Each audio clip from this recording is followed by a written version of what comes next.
This video is brought to you by Patreon provider Kyle. Hello and welcome. We're taking a look at another Midwest Industries mount. This one was sent in graciously by Patreon provider Kyle.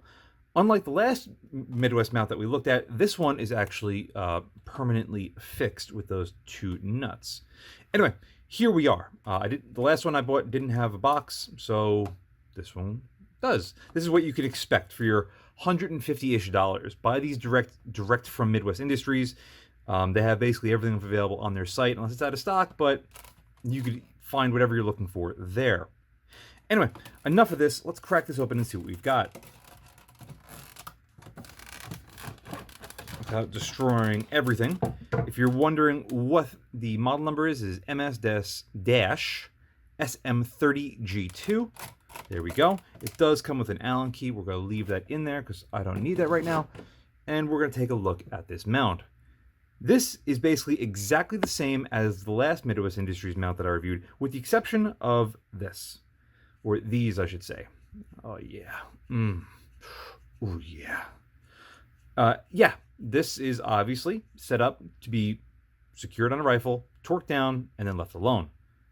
However, Midwest Industries was nice enough to leave you a nice little warning.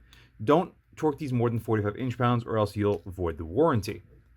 I love the last Midwest Industries mount because for the $190 to $200 that it was a fantastically built, perfectly re-zeroed cantilever mount.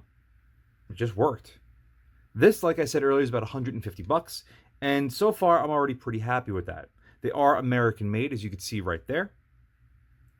This one is in 30 millimeter. No cant on this one, and that's basically it. It's the only real difference. Starting at the bottom, you can see we only have two cross bolts that are going to lock into the pick rail, but we are given full length rails on either side, which is fantastic. You can have great engagement.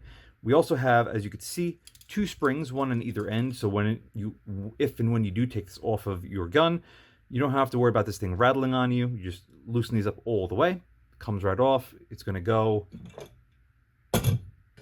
right on, and then you're going to clearly, takes a second, snug them up, and you're good to go. While I have this on this rail, let's take a look and see how it looks. Not half bad. One thing to note, this is specifically set up for an AR. It actually says it on top, AR platform rifles, but you could use this on anything as long as the eye relief is going to be fine for you, and as long as you have the proper bolt clearance with the 1/2-inch hex on the side. That was one thing about the other Midwest Industries mount that I didn't particularly like for my particular setup, because I don't really run ARs in New York. It's a big no-no, or at least they're frowned upon. I'm a bolt guy myself anyway, so it doesn't really matter, but the controls are on the right-hand side, and because this is a cant, you can't easily rotate this around. But it does look pretty slim on the rail. It's a little boxy at the bottom, but it doesn't feel that heavy. 8.4 ounces isn't too bad. The only other permanent attached mount that I have is this AAD mount, which is in 35 millimeter with inserts. It's almost a full ounce heavier, but these are two totally different mounts in my opinion. This is much more set up for a higher recoiling rifle, primarily because you have the three very large blocks in there. Again, full length claws, and it's just a really beefy mount.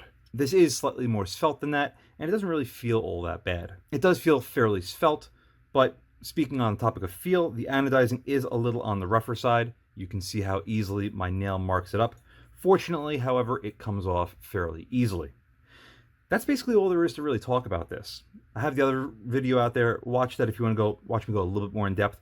But these are just really nice, especially American made for around $150. If this is what you're looking for, fantastic. But you know what? I'm going to throw an optic in this, and we're going to see how well this thing resets. Midwest Industries mount. Got my SWFA Fix 16 in there. Lined up pretty good. We're favoring just high of that top line. As you can see, we're dancing along that line, so I'm going to favor it to the top. I have everything torqued down to 40 inch-pounds, which is 5 inch-pounds less than the maximum. I think that's a pretty fair number to get. I'm going to loosen it up, as you can see. I'm going to push forward, snug up the front, then snug up the rear. Then I'm going to torque the front, torque the rear. See what we've got. That looks to be basically perfect. I'm going to do this 2 more times just to confirm that it's not a fluke. Mounts loose, slight forward pressure. Get my arm out of the way. First, rear rather. Front, rear. Excellent, exact same position. Let's do this one more time for good luck. And we'll call it quits. Forward pressure, snugging up the front, snugging up the rear, torquing the front, torquing the rear. And that's basically perfect. I expected nothing less out of this thing. Well, as you can see, there's no real surprise there. This thing returns to 0 just as well as the QD version did, which is precisely why I really had no doubts that this thing would do exactly the same thing. If you're looking for a rigid mount, slightly canted, 30mm AR specific height mount for about $150, it's American made, highly recommend anything from Midwest Industries.